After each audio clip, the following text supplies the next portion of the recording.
2026 football বিশ্বকাপ মাঠে গড়াতে আর বেশি দিন বাকি নেই। টুর্নামেন্টটি জয়ের অন্যতম বড় দুই দাবিদার দক্ষিণ আমেরিকার দুই চির প্রতিদ্বন্দ্বী বর্তমান চ্যাম্পিয়ন আর্জেন্টিনা ও 5বারের বিশ্ব চ্যাম্পিয়ন ব্রাজিল। বিশ্বকাপকে সামনে রেখে দল গোছানোর কাজ শুরু করেছে।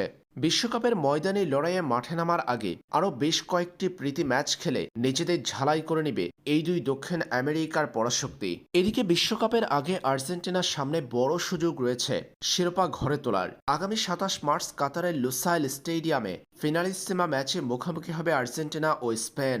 দক্ষিণ America championship champion Copa America জয়ী আর্জেন্টিনা ও ইউএফা ইউরো জয়ী স্পেনের মধ্যে অনুষ্ঠিত হবে Finalissima.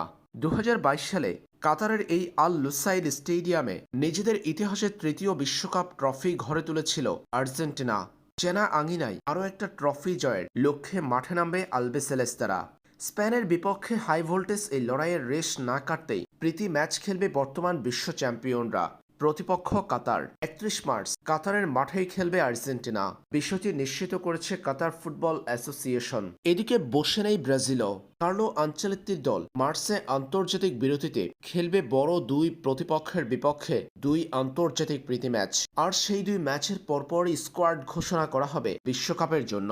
Confederation of Brazil football CBF জানিয়েছে, যুক্তরাষ্ট্রের মাটিতেই আগামী 26 মার্চ 2018 রাশিয়া বিশ্বকাপ চ্যাম্পিয়ন ফ্রান্সের মুখোমুখি হবে ব্রাজিল। বাংলাদেশ সময় রাত 2টায় শুরু হবে ফ্রান্স ব্রাজিলের লড়াইটি। এরপর 1 এপ্রিল সকাল 6টায় অরল্যান্ডোতে ব্রাজিল খেলবে রাশিয়া বিশ্বকাপের রানার্স আপ ক্রোয়েশিয়ার বিপক্ষে, যে ক্রোয়েশিয়ার বিপক্ষে পরাজিত হয়ে 2022 সালের কাতার বিশ্বকাপ থেকে ছিটকে পড়েছিল ব্রাজিল। এই ম্যাচগুলোতে ব্রাজিলকে দেখা যাবে বিশ্বকাপে নতুন জার্সি পরে মাঠে নামতে। ফ্রান্সের বিপক্ষে চিরচেনা হলুদ জার্সি পরবে ব্রাজিল, আর ক্রোয়েশিয়ার বিপক্ষে ব্রাজিল খেলবে নীল জার্সি পরে। উল্লেখ্য, আগামী 11 জুন থেকে শুরু হবে বিশ্বকাপ। সি গ্রুপে ব্রাজিলের অপর 3 প্রতিপক্ষ মরক্কো, হাইতি ও স্কটল্যান্ড। অন্যদিকে আর্জেন্টিনা গ্রুপে প্রতিপক্ষ হিসেবে পেয়েছে আলজেরিয়া, অস্ট্রিয়া ও জর্ডান।